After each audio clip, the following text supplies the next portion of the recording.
What's up, George? What's going on in the house of Craze tonight? In the House of Craze tonight, we have Mr. John Holland. He's a writer, creator of comics. He's done a bunch of stuff. We're going to talk to him about it. Two Tons of Fury, Robot Sex. Oh, Alma. I mean, he's got a bunch of stuff. So we're going to be talking to him coming up. And then we're also going to be talking about location. Word. We'll talk about it in a few minutes. You're being tracked. You know your location. Let's get it.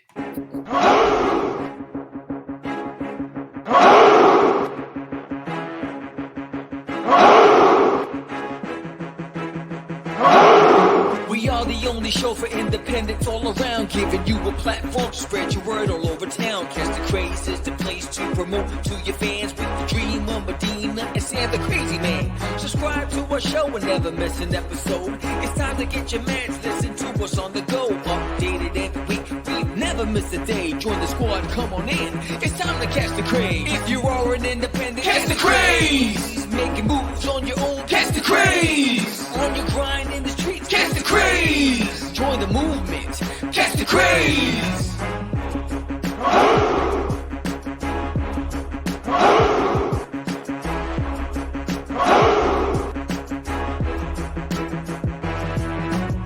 Yeah, George, we did it again.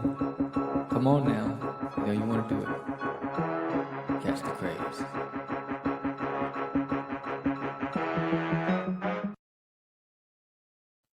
Welcome to Catch the Craze podcast. I'm your host with the most, him, the Crazy Man, Vera, and I am with George, the Dreamer, Medina. What's happening, everyone? Welcome to another exciting episode of Catch the Craze. It is August 5th. It is the beginning of August, and it's been hot. It's been hot out there, but we are in here cooking it up for you guys. We have another show, another indie creator, and if you haven't done so yet, please subscribe to the channel, hit the like button, comment below, hit the bell so you know when we go live, because we do go live mostly on Thursday mornings at 9 a.m. on a show called The Crazy Crew. Wait, The Morning Brew. Morning Brew. It's been, what is this, episode how many? 22 coming up? Mm-hmm. And I'm still getting it wrong. Yep. Anyway, yes, so welcome everyone. Thank you for joining us. Thank you for coming on. Please share it out with your friends. Let them know that we are out here doing the Craze. So what's happening, Sam? How you doing, my man? I'm doing good, man. Today, you know, every morning I get up, I feed the dogs, I go to the garage, I go to work out. So, and I have a dog. He's a Yorkie that he has anxiety, a lot of anxiety, and so he has this ball. I call him it's a baba. It's his ball, and it's hollow. It's a really thick rubber that you can't chew. He can't, damage it or swallow any pieces. But he has to have it with him wherever he goes. So I threw it in the yard, but then something said, let me go into the yard. And I walked and I went out there and there were 3 hawks circling my yard in the air. And it was like, oh, hell no. So I had him and my Chihuahua and my, what the hell is Bentley? I forgot what his breed is. Anyway, so I go out there and I grab them all, I rustle them up, and I bring them to the garage. And I was like, yo, Dad, look. And they were circling for a half hour, bro. They knew that they saw some little, morsels, tender victuals, and they were just, and they're gorgeous. They were good. Their wingspan was like legit, but they kept circling, and then they would go around the neighborhood, and then you see them come back to look. They were looking, and they were flying like in like military freaking formation. And they were looking for their meal. It was crazy. Yeah, nah, man. I live near the river, so I see a lot of eagles. But hawks are awesome, bro. Like, they're deadly, man. Deadly animals, dude. My girlfriend's parents live in Illinois, and the hawks be coming down, swooping, grab a rabbit and go home. Like, you know what I mean? They don't care. There was this TikTok video where it was a cat or a chihuahua on the deck. So underneath the awning, right? Underneath, it's protected, right? The hawk came and gone. The animal's gone. It just swooped so fast that the owner didn't even know what to do. It would just happen so fast. So, I mean, those guys, I don't know how they dive bomb at like 1 billion miles an hour. It was like, it's crazy, but I wasn't taking any chances. So I was like, you guys can't go outside for the next hour until they're gone. Yeah, big birds. Big birds are no joke, bro. Big birds are no joke. And what are those big old bugs that make that sound at night? They make that sound. The cicadas? No, we Whatever, don't have cicadas out there. whatever. They're Not big. at night. Huh? They flap their wings. They make that sound. Yeah, I guess. I mean, that's all. I don't know. They're like what you guys have at out least 2 inches, but like or 3 inches long, but they're pretty thick. So anyway, one was on his back in the yard. I thought it was dead, right? So my dog goes up to it and it got up real quick and it was on its back. It was playing dead because the birds, the robins, I guess they eat them. there. Oh yeah. And so he was playing possum. He's like, no, they're still there. They're still there. And then my dog came and he went and he dipped and he went into the trees and they went after it. I'm like, oh, damn. The That's predators it. are out there hunting. It was over for that one. Yeah, it's Damn. crazy what you see out in the wilderness. Holy And yet, if you walk up in front of my house, I have, the walkway. There's like a bush on the left and a bush on the right, but there's a spider's web that crosses the whole thing. It's this big, giant Spider-Man spider web. And the spiders just sit there and they just collect and they go out there and eat. All the bugs just fly right in and they just go and eat. They're waiting. They don't even have to hustle. Yeah, man. Yeah. That's what it is out there. Good old Texas. Good old Texas. Nah, man, but the heat out here is crazy right now. I mean, I don't know what it'll be because we're recording in the past, but as of right now, even in New York, it's just been the weather has been crazy. Oh, it's been in the hundreds. 100 degrees every day, muggy. It's been disgusting. It's been like one of the hottest summers, bro. One of the hottest summers I had. And people are losing their minds, and I mean the shootings are like out of control. Yesterday, a woman walked into Dallas airport, pulled out a gun and started shooting in the air, and she got taken down. I was like, crazy. People are just losing their minds. Yeah, it's out of control, bro. It's crazy. It's just out of control. It's those shots. It's those shots. It's like everyone's like a sleeper cell now. It's like, all right, activate this one. It's just regular citizens just walking into nowhere. One morning they find a feeding little Timmy, eat your oatmeal, it's time for school. Next year the mom comes up, walks outside, and just wait with a Beretta.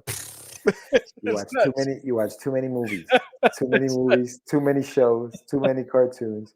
You have a very vivid imagination. Speaking of vivid imaginations, what do we have in the news today? In the news, we got a lot of stuff in the news. Hold on.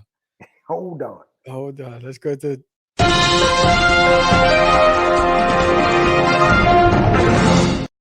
Tops in the Bronx. In the Bronx. Yes. So in the news, what's going on? The 5th, I should be waiting for I should have already got the proofs for the Kickstarter. And should be waiting on the final packages to start shipping it out to everybody. And if it's the 5th, that means it's the first week of the landing page for issue 3, which is going to launch September 20th. So we all know that there's a delay with Comics Wellspring because they're overwhelmed because of convention season. So they sent me an email and I posted it on the Kickstarter saying that they're a little backed up. So I'm delayed by 10 days. Everyone still gets everything in August, but I wanted it earlier in August, but it looks like it's going to be later in August. So with that said, if you do sign up for the issue 3 Kickstarter and you sign up on a landing page and you DM me confirming that you did and you pledge, you will get this 8x10 pinup of Duty's Monsters on Planet Cthulhu, and it's going to be crazy. So this is a secret project that's a bonus for the Kickstarter. So there's like a double feature. There's issue 3, then there's this special series that I'm doing for this campaign. So you'll get as you sign up, hit me up, DM me. I'll send you the digital print. You back it, you'll get the physical print of Duty's Monsters. And so it's going to be fun. I'm excited about that. And and if you're going to be in the Dallas area in the month of August, in a couple of weeks, I will be at the Arlington Comic Fest on the 20th and the 21st, and then at the Denton Comic Art Exposition on the 27th. And in October, I'll be at the Dallas Fan Festival from the 14th to the 16th, and then at Cowtown Comic Con from the 22nd and 23rd. And that should wrap up. I might have one more. I'm not sure yet, but that should wrap up my convention tour for this year. So that's what's going on so far. Yeah. It's tough when we record shows in the past for the present and the future because we don't know exactly where everything is right now. Like, for example, we're recording right now, but like this weekend, I'm going to Terrificon. So I don't know how Terrificon would have gone. So tune in. Yeah, hopefully you tuned into yesterday's show, which is the live morning show at 9 a.m. Eastern Standard Time. You would have found out. Your time. because you'll find out how everything went. But yeah, so hopefully everything went well. I mean, obviously, for those who pledged to the campaign for the Adventures of Wonder Duck, you guys should be getting your stuff. Probably a lot of you probably already have it. So that's happening there. And what else is going on with the I currently I am working on a few projects. I'm lettering a few books. Sammy's book, the There's an Alien My Toy #3. I'm lettering that. I'm also lettering Mark Torres. What's that? Mark Torres's book. Mark Torres's book, which is live on Kickstarter right now. So if you haven't done so yet, make sure you go check out Designated issue #1, which is on Kickstarter right now. Yes. That is a book that I lettered for our buddy 10 decades in the making. Yeah, man, that thing's been around more, like 30. Like that thing's been around for a while. So Mark's finally putting it out. Peter Palmiotti's doing the letters. I mean, not the letters, the inks on the book. I'm doing the letters. I can't remember who the artist was. He's got, I mean, the artist, finished that book a while ago. So Peter went in there, did all the inks, and then he sent it over to me. So I'm doing all the letters. So make sure that you check out that book. Go to Kickstarter and check out Designated. Check that out while you sign up for Sam's book. What happened? You also got a few other projects. Yeah, I'm working with Sebastian Bonet from the guys over at Nerds of the Round on his project. Nerds. And I've been working with him on that. So I'm busy, man. I'm doing some stuff. I'm working on my own stuff. Anibal Arroyo's got a book that I'm working on for him, Dark Form. So that's going to be coming out later on this year. So there's a few things. There are a few things that I'm staying busy with. Plus, obviously, the Adventures of Wonder Duck issue number right now 5 was the one that I did the Kickstarter for. And so the artists are working on 7 because they just sent over 6. So hopefully by next year, I will have the rest of the story, the next 4 issues of the graphic novel that finishes off this story. For anyone who has a golden ticket in their packages when they receive them from the Kickstarter. So anybody who gets one of those golden tickets, come see me. I'll give you a free graphic novel at any show where I'm either exhibiting or whatever, and I have the book. So check that out. But yeah, exciting stuff, man. The end of the year, dude. This year is flying, bro. It's already crazy. Yeah, it's already August. So it's August. In a couple of weeks, I'll be a year here in Texas. Can you do that? Damn, that's crazy, bro. I remember packing up the entire house. Yeah. Loading up the 2 bins to be shipped out here. Getting in the car with John, driving cross country with all my dogs in the car. Wait, that was in August? That was in August, bro. That was in August. Yeah. Damn, dude, that's crazy, right? A year already. Yes, it's nuts. Insane. So yeah, so that's what's going on. I just got my Texas license. Oh, you did? Finally? I'm an official Texan now. That's it. It took a minute. I mean, you have to go on waiting list for waiting list for waiting list. It's like, where's your cowboy hat? To get your license, you had to book in advance, 3 months in advance. You go to, and that's like, it was crazy. First you had to get your registration done, then you get your license done, and then it's all set. But yeah, I got it in the mail. Then they don't even get it at the DMV. You get it in the mail. So yeah, official Texan. It's all done. It's a done deal out in the heat. Yeah. So I think I'm feeling a little woozy. You think it's time for meds? Let's get some meds. Yeah, let's get those meds. Where are you, meds?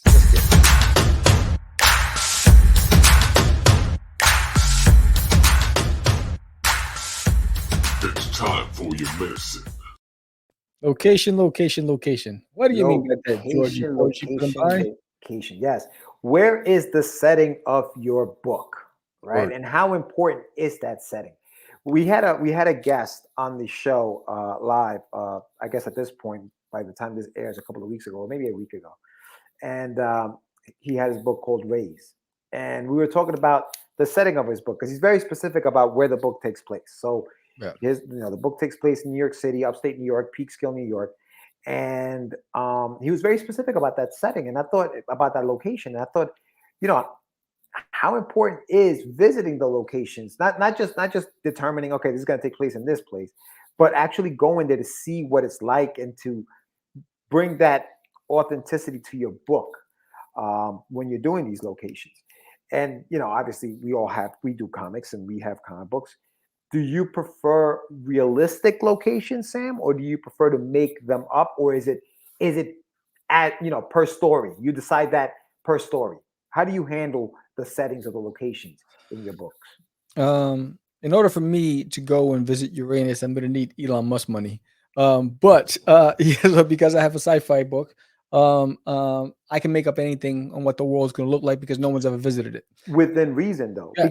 because there is information on Uranus. It's got Yeah, yeah, moons. yeah, yeah. We All that know stuff. what kind. Yeah, Obviously, your imagination is gonna run yeah. wild. It's But Uranus, there's no cities. There's none of that but stuff. there's no Everything city. is just gonna be a first. So whatever it is that I illustrate, it's gonna be. But where Bobby and his dad live, they live in Colorado, right? So and I've been to Colorado at Right, least 50 times. right, So I think understanding the environment, when I wrote ARG, the Dagneys, they came from Western Massachusetts, right? It's an affluent neighborhood, whatever. They're aristocrats. So there was some research required. So I think if you can't go, there's always the great Google, right? Google's like the Wizard of Oz, right? So if you yeah, can't actually go, do your research to understand what it is that the other setting, the environment, what the town looks like, what the area looks like, what are they known for as far as foods. If you want realism, if you're just going purely fantasy, then the world's your oyster. You can paint the picture that you want. But I think if you're going to refer to anything, and there are people who live in these communities, they're gonna be like, well, I don't even know what the hell he's talking about. I live here. I don't see that. So you want to just be sensitive to that. So I think it all depends on what your story, how real, how much detail how important is the location to the story? yeah. Is it just because you need a backdrop, or is it because there's a fundamental, you know, piece of information that's required for this story? This is why it takes place here. Um, so then you should do your homework. Yeah, a lot of those stories that I've created the worlds. Like they don't exist. These are made up worlds. I do it almost like if you want to compare it to like the way DC does it versus the way Marvel does it, right? DC has Gotham City, Metropolis, right? These are made up cities, made up stories. Whereas Marvel, Stan Lee and the boys, they were like, all right, you know what? We're going to ground these stories in New York City. We're going to make everything happen, whether it's New York City, you had the West Coast Avengers out in the West Coast, LA, or whatever. So they choose their, for the most part, because some of those stories, obviously, they're in outer space, the Fantastic Four, and those cosmic, stories and things like that. They've made up some of their worlds as well. But that's how I approach it, where I'm creating these worlds for most of my stories. I do have a story that I wrote, and with Jonathan Sci-Effects, The Street Journal, which takes place in the South Bronx. So Jonathan grew up in the South Bronx, so he was very familiar with the area. We went out there, we were shooting, just images of the South Bronx, so that to make it almost becomes a character within the story. I think you're setting sometimes. When your setting is that real, it becomes a character. Like, what did the South Bronx look like in 1995? What was it like? And so I think it really depends on the story. But I personally like to create my own worlds, because then nobody can say, nah, that doesn't really happen there. That's not really what it, yeah, it does, because I created it. Like Right, you can't do research on it. I made it up. I made it right, up. So it really depends. But I tend to lean towards the make-believe stuff. Like, right. like the So like it's funny make-believe. because like there's nailing on my toilet. There's several there's part fantasy and Yeah. there's part truth to it, right? So the settings in Colorado, but the secret government agency, they're in the deserts of Nevada, whatever. So there's things that go on Yeah. that I have to understand. So like for instance, when you talk about Area 51, Project Blue Book, all these things, I have some of those elements in the book, right? So I have to research that stuff, and how did they protect it? How did they keep it secret? All these other stuff, whatever. If you can't see them coming and going, then how do they maneuver? All those things. So then I can add the fantasy pace and add some elements to the story. So I think it all depends on how much you want in the story and how much relatability you want the audience to be able to have. Yeah, like for instance, the Bronx is a great example of, if you've never been to the Bronx, it'll give you an insight of what you've heard, or if you captured, like I know you get like the Brooklyn, the The George Washington Bridge was in there. I think there was like some scenes, the basketball courts, all that stuff, whatever. The the buildings. So if you've never been there, it gives you an insight to it. If you've been there, you're gonna be like, oh, I know that area. Oh, yo, But right? and that's so what happens with that is you have to be real about it, because Right. people who live in the Bronx or are from the South Bronx will know, no, that's not what that looks like. No, that doesn't belong there. That, that street doesn't go, like, because they're from there. So that's where you have to be careful, because it is cool as an outsider who maybe has never been to New York to see these streets and be like, oh wow, that's what that looks like. But for a person who actually grew up in there, they can call you out on it. Yeah, They could say, no, that's not what that is. yeah. So, it's almost like a double-edged sword when Yeah, it comes and I to that. think everything requires you to do research. Like, for instance, like I wrote the script for the Monster series, right? And I wrote the script out page and dialogue because I'm drawing it. So it gave me the flexibility to not just write out my panels. I just wanted to have the flexibility to, when I read the dialogue, I knew exactly what I wanted to do. So I'm on page 8 right now. Initially, page 8 was they just left school. They're going to be sitting on a park bench. I decided to change that because he's telling Duty about this this um this planet. And instead I had it narrating, and I'm going to have the ship that disappeared. The men of the ship that disappeared, and they were in the cockpit, and the events that, so as he narrating what happened, you're actually going to see it. So now it required me, it's like, oh, what does I gotta know what instead of a cockpit looks like, and then I will add some fanciful stuff because it's an alien ship, right? So now I had to go on Google. So, what do cockpits look like, right? Because I decided to change it last minute, right? I didn't like the whole part, the sitting on the bench setting. So it requires you to do some research. I think anything you do is going to require you to do some sort of research to whether you're the writer or the artist to understand. And even if you like, same thing, I mean, this can setting also plays a big part with the colorist, right? Understanding mood, tone, light, time of day, location. How do it's a basketball court at night in the Bronx.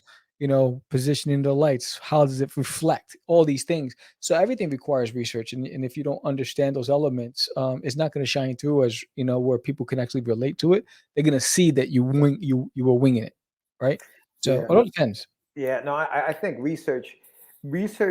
What the weird thing, and not the weird thing, but I guess the best thing about research is that it gives you more ideas to do more Yes. things. Like, have you ever like researched something and be like, oh, I didn't know about that. I can I went use that. left. Yeah, Yeah, yeah. I can actually use that. That's good. Now I can explain this in my story based on that. Okay, cool. Well, that's Still why I being changed creative. the angle in the cover for issue 3 because I picked up a book by Jason Brubaker, um, called, Remind, and he had these camera angles, these angles, that he used, and that's like I didn't even consider that. It's like I like that angle, so that was like so I changed it. It was the same scene, but I just changed the direction of where your eye was going, to capture a different look because I already illustrated it one way, but I redid the whole thing again because I think that captured more of the mood that I wanted.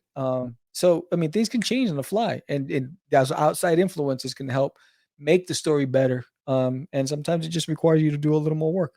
Yeah, yeah, no, absolutely, man. And then when you're doing, like, for example, when you have picked a location, let's say, for example, and like I'll give you an example of that of Ray's Comics, Sam Willis, and they decided to do, Peekskill.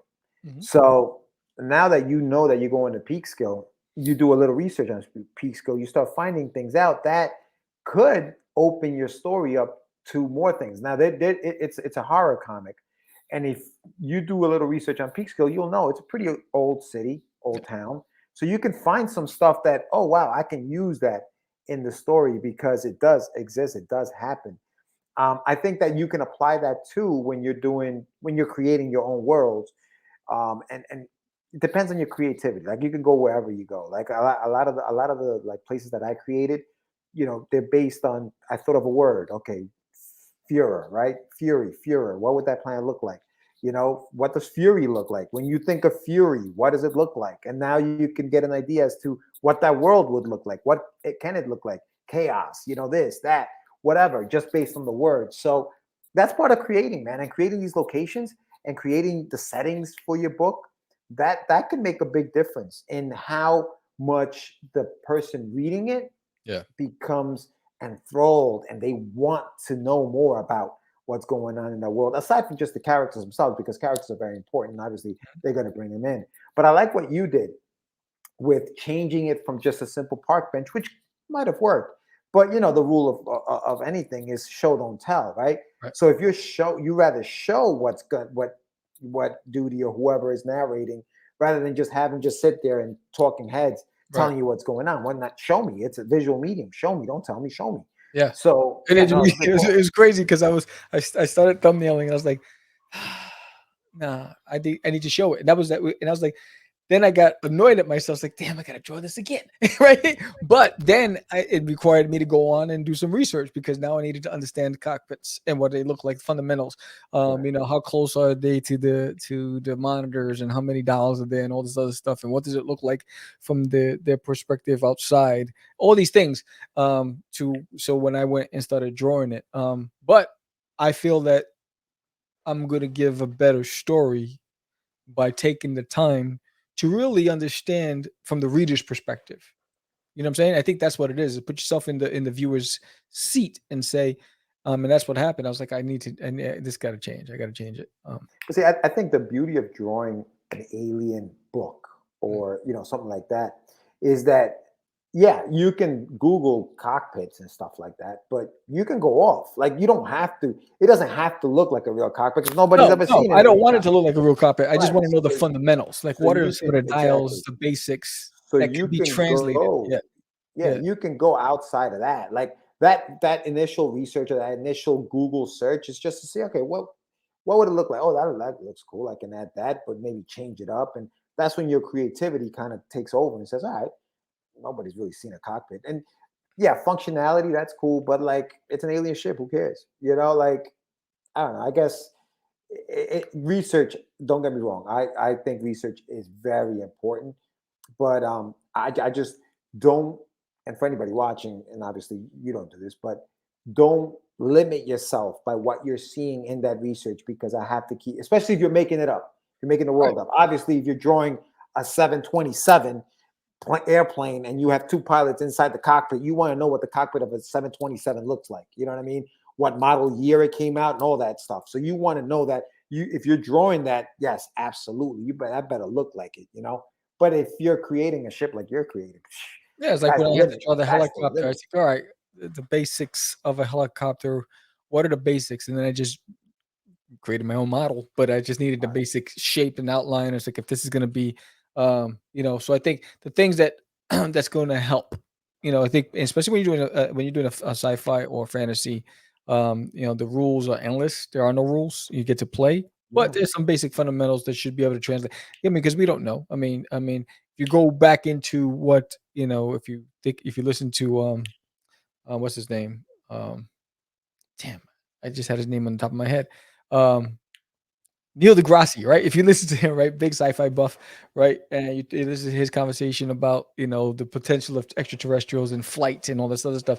We don't know how these objects are moving or what kind of technology or non-technology. We don't seem to have that technology, but that's where you get to play. Your imagination gets to run wild. Well, maybe it ran on this, or maybe it did this, or maybe it does that. Absolutely. So I think it's just understanding the difference between fantasy and reality, and then how much do you need your setting in your story? How much does it play? How important is it to the character and to the scene? I mean, like Sam and Twitch. I loved Sam and Twitch and Spawn, Detective Comics. You know, they're investigating crimes, and you know, and you see in those panels what you see on CSI. You know, what you see on Law and Order. You know, and it's like. So you can relate to it, and the setting, the lighting, the mood, the dialect, everything that just works. So someone could have come in and just went total left with it, and you couldn't understand what they were trying to do. So I think even with that, like Tommy Fallon did his research. So I think do your research, have fun with it, and then at the end of the day, if you put your best foot forward, everyone else is going to embrace it. And remember, you're not going to please everybody. But I mean, people will know if there's heart in the story. Yeah, but also like they can't, if you're doing your research and your research on point, they cannot like the story, but they can't dispute the fact that whatever you wrote in there is fact.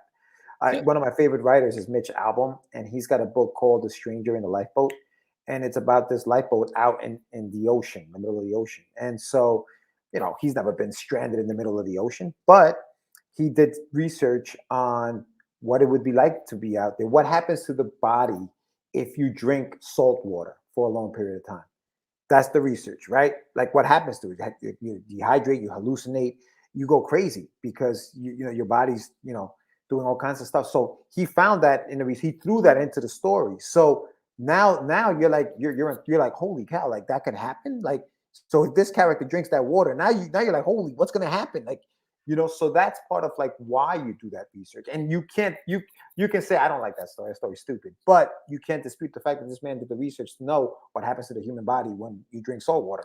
And you can Google it yourself and find out. But and again, you're never gonna know what went on behind the scenes to produce that story. But what you will take away is whether or not the story had you captivated. If you were intrigued, if you were interested in the character, if you wanted to know more, then you know that the person did their job. Yeah. And you know what? I enjoyed that book, and it was, I liked it a lot. But what I liked about the book more so than even that, because I love behind the scenes stuff. He basically, at the end of the book, gives thanks to the people who helped him create the book, and he gave thanks to his researchers, the people who helped him do the research, to help him understand what happens, the aquatics of the story, like the people who work on boats, and all that other stuff. So he did give credit to those people, so that where the research came from. And I thought that was great because you don't normally see that. You don't normally, I mean, as far as like at the end of books, like obviously in movies, you'll see who they credit and, right. Accounts, you gotta pay them because you got to pay them, right? And I'm sure he paid these guys, and I'm sure that's why he did it. But to know that also happens for writers, maybe I was naive to it, but it was good. It was cool to see. It was very, very cool to see. Yeah, I mean, I think it's always it's just the right thing to do to acknowledge the fact that it took a village to produce, the end product. So I think that was Get Your Meds segment, and it was location. If you like this topic, please let us know. Put it in the comments below. And if you have anything you'd like to chime in on, also put that in the comments below. So we're gonna run to commercial break, and when we come back, we're gonna bring our guest in, John Holland. And so, why should you subscribe to Catch the Craze? Let our previous guest tell you.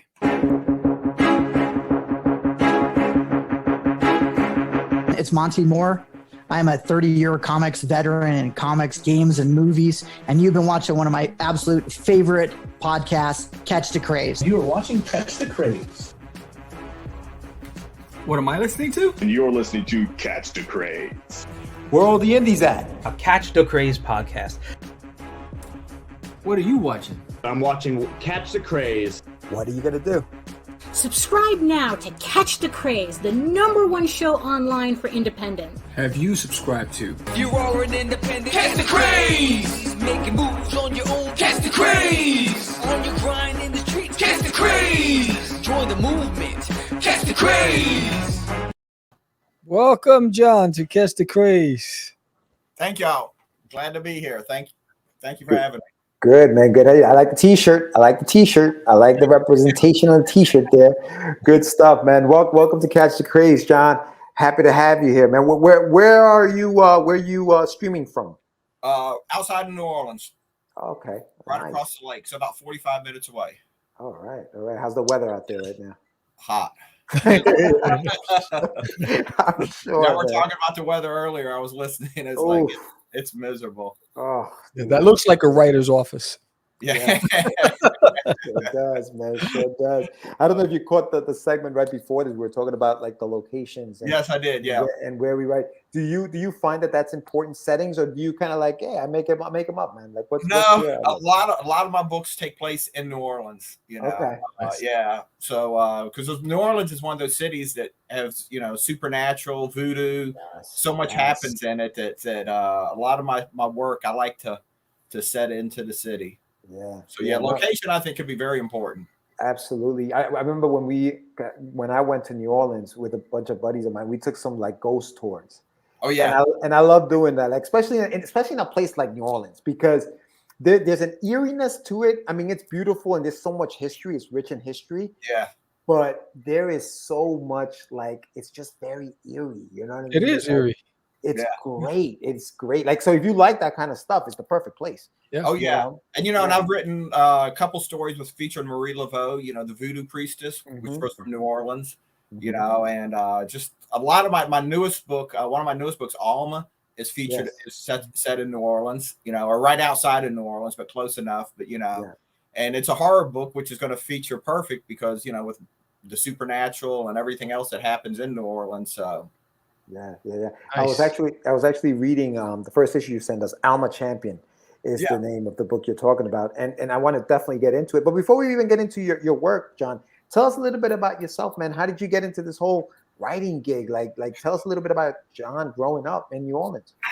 Well, I'm actually not from New Orleans. I've been here though for like 40 years, so I consider myself from New Orleans now. Originally, I was born in Memphis, so my dad was in the Navy, so we moved around a bit, when I was younger. But I've always loved to read. I've been reading since, I can't recall never not reading. So I've always been reading, and then that kind of turned into wanting to write. And I started writing, probably when I was in high school, and trying to write and during the 80s and 90s, I actually had worked with, like some of the indie publishers then, like Fantagraphics and Kitchen Sink and Innovation and some of those publishers. And I, did some work through them for a while. And then probably around the end of the 90s, I kind of took a break. Didn't really do a whole lot of writing or I probably did more writing on my own, but didn't really try to push it anywhere. And then decided to get back into comics, and this time I decided to self-publish, which seemed to be the way to go because it seems like the comic book market is it's a lot harder to get into, I think, than it was 20 years ago. There's some publishers you can get into, but I just figured it was easier to kind of self-publish, and I've started that, and I'm still doing. I've got like a few books. I've got A Girl and Her Dog is coming out next month from It's Alive Comics, and then I've got a book coming out in December from Antarctica Press. So I'm not above going with a publisher. For one, they pay for the printing, which saves a lot of money. Absolutely. But I'm kind of trying to bring build up my brand too. So I'm trying to create. When I first started self-publishing, I really didn't create an imprint. I was just self-publishing under my own name. And after a while, I just kind of like. It just didn't feel like there was anything for people to connect to, as far as an imprint. So I decided to, create an imprint where I can kind of house it all together and people can kind of look at it. So I created Diebold about a year ago. Yeah. You know what it is too with John, with that creating the imprint, I found that when you're trying to, say, for example, get into some of these comic book conventions, they almost ask you for an imprint. Like they almost like it is.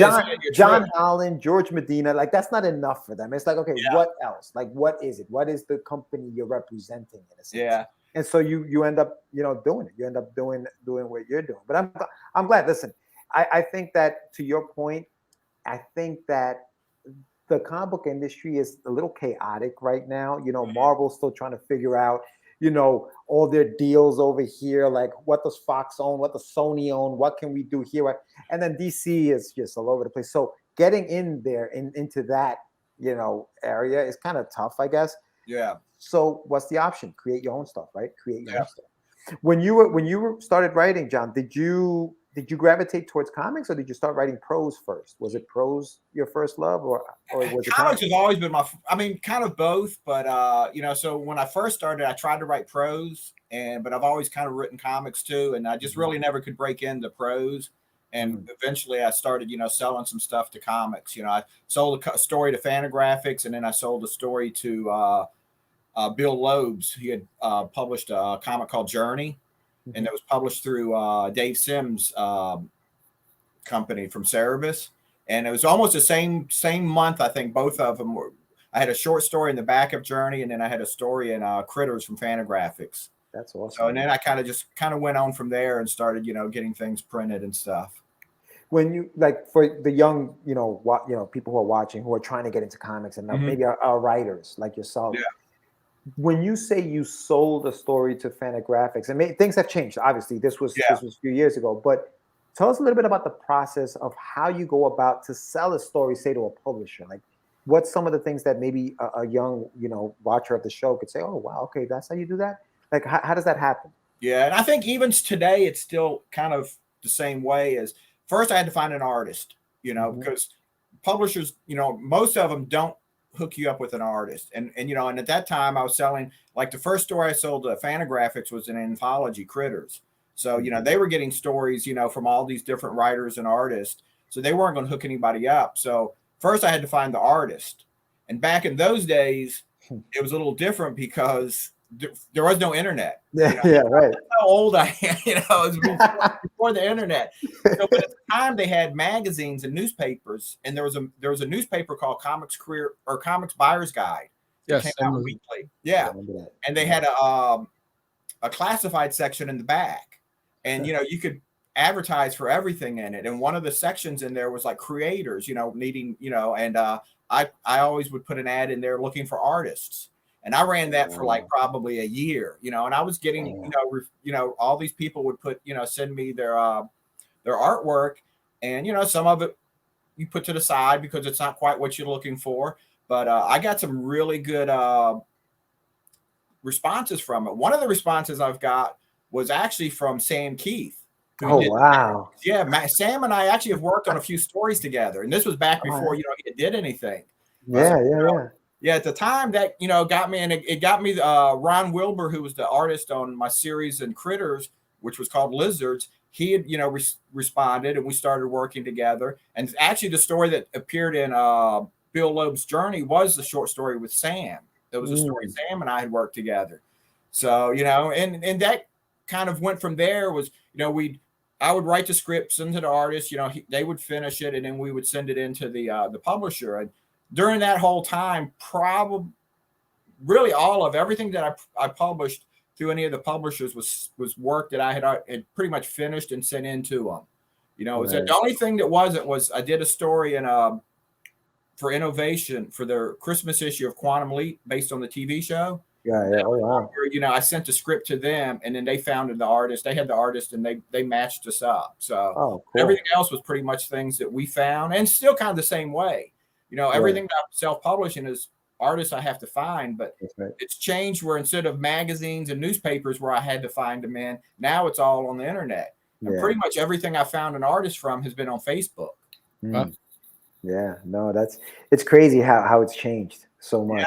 Like in a short period of time. I mean, I know we say before the internet, but you're talking about what, maybe 20 years? Yeah, it's really not that old. It's not that. Yeah, it's really not that old. It's just ballooned to the point where, like, on your phone you can find an artist right now. If I wanted an artist right now, I go to Instagram and just start looking for some stuff, and we can find one. And it's nice because it's made it so much more immediate. Because back in those days we had to go through mail. So the artist would mail me something, I'd mail them back. Eventually we got on the phone, but still everything had to go back and forth through the mail. So it would take forever to get something done. Now on Facebook, they've got all those different groups, writers looking for artists looking for writers.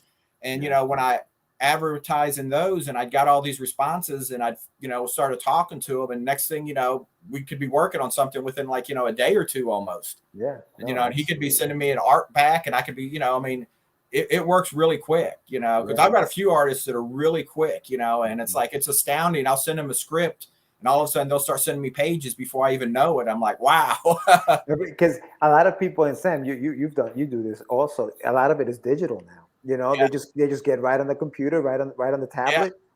Yeah. I think almost every artist I work with, I think, is digial now, except one. There's one artist, and he's actually local. He's the one that did the 2 Tons of Fury. He still does on the old fashioned, like on paper. But almost every artist I think I work with is digital. That's awesome, man. Yeah, I think one of the things I stream daily. I do it up for an hour, and the reason why I do it is because I want to get faster and faster and faster and faster. And so I think digital, that's what it has done. It allows you to speed up, your process. So who were your influences? From prose, Harlan Ellison, who is a science fiction writer. He hated the term science fiction writer, so he's more of kind of a fantasy. But he wrote wrote mostly short stories back in the 60s and 70s and 80s. Isaac Asimov, who was another science fiction writer. Stan Lee, of course, through Marvel. Steve Gerber, who created Howard the Duck. Right. He was one of my favorite writers, and he's I think influenced me a lot more than I realized, because Steve Gerber always would include some kind of wacky or just kind of really different type of character in all of his work, and I find I do that a lot. I'll put in some, like with Alma with the gnome. The gnome. I was gonna say I always don't. I never want to do things the normal way. Sometimes I always want to kind of throw something in. So. And I think a lot of that goes back to Steve Gerber's influence. That's funny. Yeah. And then, even like, Marv Wolfman, Lin Win, a lot of those guys in the, the 70s and 80s. I was really a big Marvel fan at that time. And nowadays, like Greg Rucka, some of those writers I've been really, I like reading those. Greg Rucka, I love his world building. When he creates a character or whatever, man, his world is just like, you believe everything that's happening in it. Right. No, and that's I think that's so hard to do sometimes. Oh yeah. Like to be able to have somebody believe 100% without a doubt that that's what's happening in that world, and that takes incredible talent. Yeah. For you to know kind of how much, because with Greg Rucka, I think, because just reading some of his the backstory, he knows everything about his world. I'll try to create a world and it's like, all right, I know this little bit, but I just, I keep trying to go, well, I should know more and more, but it just doesn't always work that easy. You know what it is for me is like, I want to get to it. Like I want to start writing, You know what I mean? Like because the world building takes a long time and it takes, but like, I want to just get into the story and start writing it, that kind of thing. But it does. It definitely takes time. When you write, John, when you write your comic book scripts, I know you said you're a big Marvel fan. So is it the Marvel method or is it DC method that you write? No, it's full scripts. It's full scripts. Yeah, I write full scripts. I handwrite everything first, because it's easier for me to make, to change things. And, because I'll be writing, my scripts are almost impossible to read because I'll be writing it. And then I'll say, oh, wait a minute, this should have happened up here. And I'll scratch this out and draw an arrow and, add this panel and all this, and then I sit down and type it up. And then when I send it to the artist, they've always, if they've got a different perspective or they think this panel should look different, I always want their opinion on it too. And because, they're the ones drawing it. So sometimes their version of it looks a lot better than what I thought of, in my mind as it was going on. So, so far all the artists I've worked with have been really cool and really good to work with. I don't think I've had any, horror stories of, any bad artists or anything. Yeah, no, excellent. I was before, when you sent us your package, I was the one story that I started reading and I really liked was Alma Champion. And I know Sam, you read I read The Girl and Her Dog. The Girl and Her Dog. Yeah. But let me ask you about Alma, because I thought that was interesting, even how you came up with the concept for the story. So tell the audience a little bit about how you came up with the concept of Alma. Actually, before you even say that, what is Alma about? And then tell us how you came up with that concept. Okay, I'm really bad about making. You always have the elevator pitch. Yeah, I have the elevator. I'm always terrible about the elevator pitch because I always think about everything that's going on in the book. But I have the best elevator pitch. The best tagline was, "What if Buffy was a 72-year-old grandmother?" When I'm at a convention and people are looking at the book, and when I tell them, I said, I'll usually ask, I said, "Do you know who Buffy is? Or did you watch Buffy?" And a lot of people will say no. I'm surprised, more people, but they all know who she is. Right. Buffy's become almost an iconic character now. Yeah. And, if they say they don't watch it, I'll say, well, do you know who she is? And, oh yeah, of course I know who she is. Right, and I'll say, this is what if Buffy was a 72-year-old grandmother. And more people will just go, I got to buy it. I got to see what that's about. Yeah.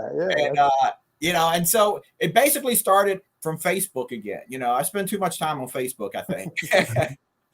But there was, and I don't remember what, it was one of the groups, some group on Facebook, and somebody made the comment was, how in all the fantasy stories, when the wizard gives the power to somebody to save the world and go get the ring or save the princess, it's always to the young, strong, person, and which makes sense. That's the one you really want to. Well, somebody made the comment was, well, what if somebody's grandmother got the power? And then the whole thread was basically joking about it. They were like, it was all this and that. But my mind read that and it went in completely different. It was like, wait a minute, that's pretty cool. Right? What if, right? What if that happened? Okay. And that's from there, I just kind of developed the idea for Alma and just, and that's where it went, so. Yeah, no, that's awesome. And even the name. So I'm big on like names and reasons why we name things and stuff like that. Why Alma? Why did you name her Alma? That's my mom's name. Yeah. When I was thinking this, who was I going to name this book after? It didn't take me very long. I just thought, I need to name it after my mom, because my mom's like one of the strongest people I know. It's like she's 85 years old. Damn. And she was outside washing her mobile home a week ago. Wow. In this heat, it's like, and then she was complaining because she was having trouble getting up and down. I was like, well, of course, you were just outside, But, she's like, she doesn't let anything stop her, That's so amazing. I was like, if I'm going to name, if this character is, going to be strong and like, that type of character, I said, I'm naming it after my mom. And it's become, even the ghost is named after my dad, because my dad passed away about 10 years ago. Oh, so, when I decided to, to use her, like the little bit in the beginning where, it's not really the ghost of her husband, but it looks like it. Yeah. Well, the real ghost does come back in the next issue. Okay. So, he's going to become a regular character, but that's awesome. But that is, that's named after my dad. So there's a lot of little things, and the trailer that's in the where Alma lives, that's actually my home. Oh. Talk about settings, man. I took a picture of it and sent to the artist. I said, you know what? Let's, so Alma's got a lot of really personal touches in it for me. So yeah. They say write what you know sometimes, Yeah. And then they become these like stories. And I know I was reading even, before I got into comic, you were planning on doing this as a one shot. And all of a sudden it just it took a life of its own. Like what made you decide to do it more than like what happened at that when you're writing it? What happens? It just say, you know what, I just can't do it. I knew what the next story was going to be. I knew what the next 3 stories were going to be. And then, so it's like, so I started thinking, this is going on, I want to continue this series because I already knew because the next story introduced, her husband as the ghost. The 3rd story is going to introduce her niece.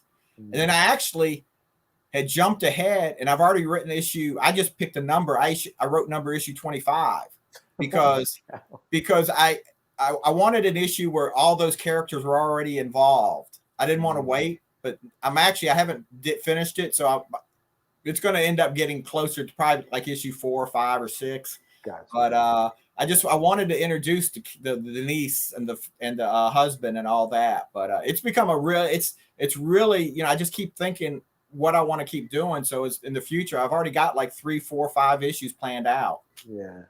So awesome. I originally want to do, because it's easier to do, one shots, sometimes. So I was doing like, I did A Girl and Her Dog. I did another book called The Getaway Driver. Alma was going to be a one shot. I had another book called Robot Sex. That was going to be a one shot. Robot Sex has become an ongoing thing now too, and then I was, and I've got a series that I've on issue 7 now will be issue 7, Lizards. And that was going to be kind of like my continuing thing, but I'm kind of getting more and more going on with all these different things too. So yeah. That's crazy, man. I think sometimes as a writer, the toughest part of all that is finding the artist to finish all your books, or what I mean? That's part, because you can write, you can keep writing all of these stories. It's about finding that, and I know you say you find them on Facebook. Do you have different artists, obviously, for the different books, or are you working with one artist? I've got a few different artists, and I've been lucky because I've worked with artists before that we'd start something and it never got finished because, the artist just never could get finished with it, things like that.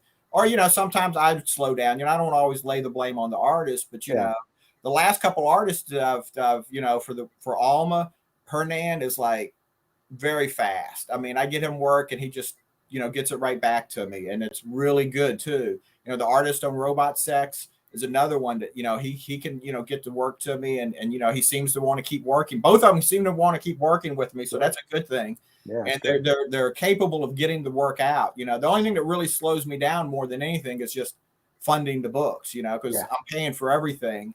Yeah. And I haven't started Kickstarter yet, but I'm actually going to kickstart the first issue of Alma. Okay. You know, we're going to do that in the next month to 2 months. We're getting, you know, I've got some variant covers done for it. You know, we're trying to get everything together because I've always been kind of afraid to do Kickstarter because I've always heard these stories that it's so hard to do. And, you know, and if you don't get everything, you don't get anything, you know, if you don't make your goal.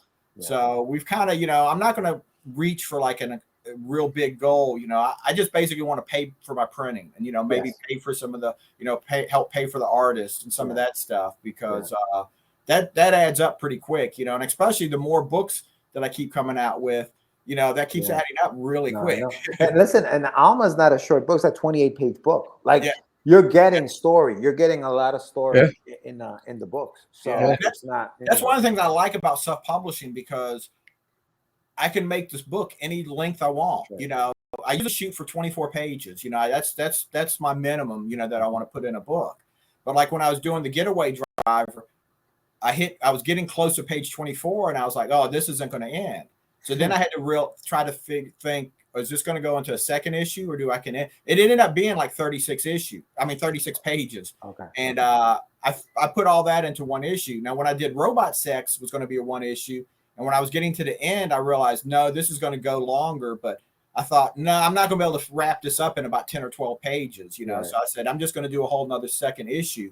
And now I've got that issue written and he's drawing it. And it's going to actually be at least a third issue, if not, you know, 3 or 4 issues. So it's crazy how it just adds up. Yeah, it just keeps, And issue 2 kind of, I got a lot of ideas for issue 2 because I had a friend that just passed away, an artist that I worked with. Mm-hmm. He had a heart attack. And, you know, he actually was going to do a cover for me for Alma variant. Mm-hmm. And we had just talked like, you know, a week before all this happened. And we had been working on other things before. And some of the stuff that, you know, we had talked about and some of the things that he liked, I've kind of took those and I put into the second issue of Robot Sex kind of as a memorial to him, as a, you know, just to, you know, kind of because I thought that was kind of cool. That's cool. Yeah, that is cool. And the story of a girl and her dog, was that something from a personal experience or what was the influence behind? Kind of both, you know, because I've had dogs all my life. This is the first time I haven't had a dog in a couple years. You know, and about 4 years ago, my dog died. And just to show you, I am a Buffy fan. My dog's name was Buffy. Oh, wow. And then I just had a friend, her dog had just recently passed, you know, had died. And it got me thinking, you know, dogs are, you know, really important to people. Mm-hmm. And I wanted to do something. So I decided to write that story, and it just kind of, you know, grew. I had the title before I had the story. You know, I had a girl and her dog, and Harlan Ellison has a story that they based the movie on, a boy and his dog. Mm-hmm. So, you know, I knew right there that I didn't want to make it anything like that, you know, because that was a science fiction, you know, futuristic story. One point I kind of thought about doing something like that. And I thought, no, I don't want to do that. So, and I wanted it to be just kind of a normal, you know, kind of you know, it is a little, I don't want to say horror in it, a little supernatural in it, you know, with the dog. Right. But, you know, but it's still, I think, a life affirming story. You know, it talks about, it shows, you know, what happens, you know, the relationship between, you know, the dog and its person.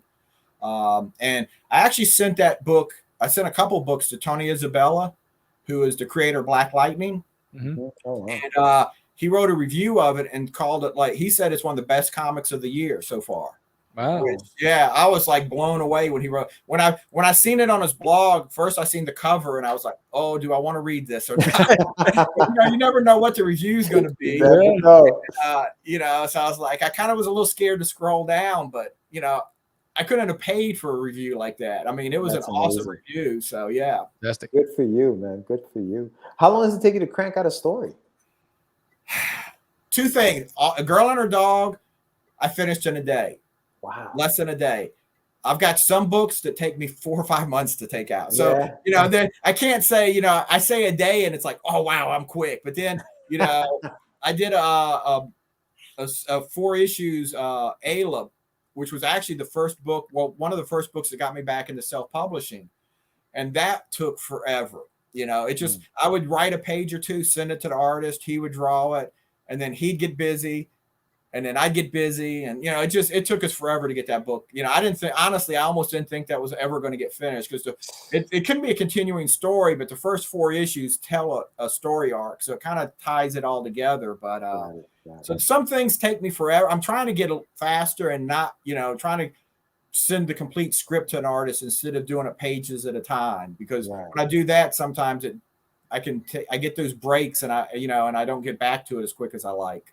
I think what, and I have a buddy who does that too, sends a page at a time, like a few pages at a time. Yeah, that's what. Yeah, I think what happens with that, though, I think is from the artist perspective. I think the artist, sometimes they'll get busy, or they'll forget how, not that they forget how to draw the character, but you can tell that the flow has changed, because definitely. You know what I mean? Like there's like, when there's a little break like that, they don't have like the flow, or like the characters are looking different from page to page. You're like, wait a minute. He looks a little different. That's because he drew that page 2 weeks ago versus the page that he just did now. And I think they lose some of the, I don't want to say the enthusiasm, but if I send him a couple pages and then I don't send him any pages for another 3 weeks, he's probably drawing somebody else's work in between, and he has to, because he needs to make that money. So absolutely. And then I send him pages, and he has to fit that into what he's now working on before. Yeah. So it's not the ideal way to work, especially for an artist. So I'm trying to get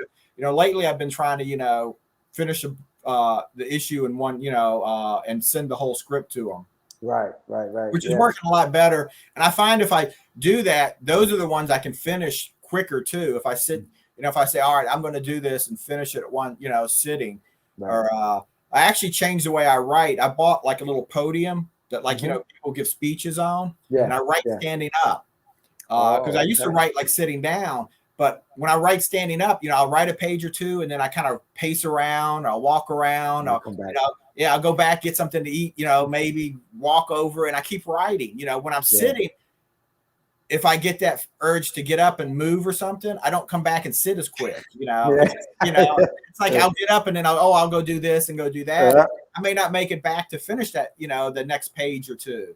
I don't know why. I find when I'm writing, I can and I can also, if the day's not so hot, I'll bring the little podium out on my porch, and I'll turn my radio up, and I'll just stand out there and write. That's cool, man. I didn't even thought of that. Yeah, that's interesting. Because you're right. Once you get up, you feel like, all right, I'm gonna get up. I'm gonna go do something, and then you're over there doing something, and you left your desk, and now you're done. Yeah, and you don't want to go back. It's like, I don't want to go back and sit down. I want to go finish this, or I'll finish that. But I don't know why. If I'm already standing up and just walking around, I'll go back to it easier. And I'll write another page or two, and and it's worked so far, because almost all the stuff I've written lately, I've been finishing up really pretty quick. So. All right. So that works. It's worked for you. Yeah, it's working. So absolutely, keep doing it. Keep doing it. And it's weird. I got the idea for that. I'm sorry. No, go ahead. From seeing a picture of Stan Lee back when he worked, when he was really writing Marvel. Yeah, it was like the back in his backyard, and he had like a little desk that was standing up, and he had a typewriter on the desk, and he was standing up behind it, typing on it. And I looked at that, and I was like, you know what? I said, I wonder if that would work. Right. That's awesome. It does. It does work. It does work.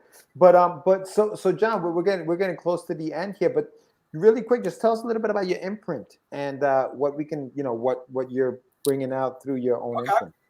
It's Diebold Comics. You can find it at dieboldcomics.com. I started a little over a year ago. I think it was like May of last year. I actually did the imprint, and I've got about 12 books out through it already. Now, some of them are reprints of a few of the older stuff that I did, but like I've got A History of Voodoo, I've got Alma, I've got Ayla, I've got Diebold, which is actually where I got the name from. That was a one issue.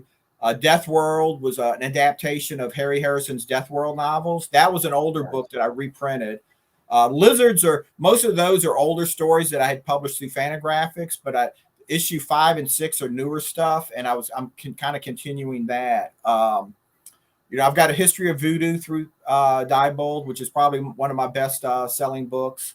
Getaway Driver. Snapshots is a collection of like short stories that I had published back in the 90s through different publishers that were doing anthology titles and whatnot. And Marie Laveau is my free issue. Whenever I'm at a convention, it's only like a 8-page comic, and I give that away usually when I'm at a convention. Okay. Nice. So where can people find you on social media? Dieboldcomics.com, John Holland on Facebook. I've got Diebold Comics on Twitter, which I really just got into Twitter because I really wasn't too big into it. Just the last month I've gotten into that and actually have been doing pretty well. Instagram. Oh, I'm sorry. Instagram under Diebold Comics. And I've actually got a Facebook page coming for Diebold Comics too. All right. Nice. Do you have any events coming around the break this year? Any cons or anything? Yeah, I've been doing some conventions. I had a convention 2 weekends from now, but I've got to miss that because I've got eye surgery. I've got cataract in one eye, so I have to get that taken care of. But in September, I'll be in Memphis for Memphis Comic Expo. And then in October, I will be in Lafayette, Louisiana for Louisiana Comic Con. And that'll probably be it for this year because I work in retail. After November, I'm done. You know, I can't get time off. Well, you're not. Not until after inventory in January. That's awesome. Well, it was a pleasure having you on the show. Absolutely. Thank you. Congratulations on the release of the new titles coming out. And we wish you all this success, and you're always welcome back on the show. Thank y'all very much. I enjoyed this a lot. Yeah, John, thank you so much, man. I mean, we can dive into so many more things. You have so many projects that we can honestly do another show on everything that you're doing. So you're welcome back anytime, man. Thank you so much. Cool. I'm just starting getting into podcasts, so I'm enjoying them. I think you're about the 4th or 5th I've done, so I haven't done a whole lot of them yet, but they're pretty cool to do. Yeah, man. Awesome. Yeah, it's talking shop, just through exactly. That's all it is. It's talking comics. That's it. But John, thank you so much, man. We'll see you soon. Thank y'all. Thank you. All right, man. All right, so that was John Holland. And again, go over to dieboldcomics.com. The link is in the summary. So you'll be able to find him there. He has a really large portfolio, body of work, a lot of good stuff out there. Yeah, so check it out. I really enjoyed a girl. I chose to pick, I'm a big dog lover, so I chose to read that one first. That's cool. And I really enjoyed it. And I think, it's funny because I was talking to my dog, Bentley. He's like a Navy SEAL in my eyes, right? So he's always guarding my six. Whenever we sleep, he's facing the door. Like his back is to me, he's always facing the door. When I go to the bathroom, he's at the door facing outside the bathroom. Wherever I go, he's facing the opposite direction. And that's because he's protecting, right? And so I whispered in his ear, and it's like, hey, look, wherever we go, find me. I want to find you. It's like, you're my best friend. I love that dog. So that I gravitated to that story. Yeah. No, it's cool, man. Sad story. One of the guys. So I went to a shop and I was talking to one of the shop owners, and he had to put his dog down. And they said it happened quick, bro. Like his dog was jumping around. It was a pit bull lab mix, right? Jumping around. He was happy, chilling, blah, blah. One on a Friday. On a Saturday, felt sick. Wasn't himself. So they took it, they called the vet. He's like, oh, give him something, whatever. Didn't work. Took him to the doctor. They were like his blood cells were fighting each other. He had anemia all of a sudden, and it freaking killed him, bro. Yeah. You had to put him down. I was like, he was devastated, dude. He was devastated. But we were talking about it. His dog, the dog, and they all, you have plenty of dogs, their personalities, right? Yeah. He wasn't the most affectionate dog. Like one lick to the face and he's off, right? You know what I mean? But when he was going through it, when the dog was going through his stuff, he just kept licking him, almost like saying goodbye to him. Like, This is it. You know what I mean? And the other dogs, he has 2 other dogs. The other dogs, his wife, he was telling me that his wife said they were making noises they had never heard before because they knew what was happening. It's like, and I was like, I'm listening to this stuff, and I'm like, dogs and just animals are incredible creatures, bro. They're just it's amazing how fast the body structure will change when it's their time. I've seen it with my cats. One day my cat is fine, the next day is like a couple of days, and they lost like so much weight. I'm like, how did he lose so much weight in 2 days? What's going on? it's crazy. We just put one of my cats down a few weeks ago because she lost weight in 1 week significantly. It was like, I don't know if there's like a clock that's within the animals that it just tells them that like it's time it's time to go, but it's painful. Yeah, no, it's painful. You know, it's like I get weary about it all the time. I have my D'Artagnan. He's a Papillon. You know, he's an older dog, and so I carry him everywhere because he has arthritis. So I carry him. Sometimes he gets annoyed and he wants to walk, but he walks really slow.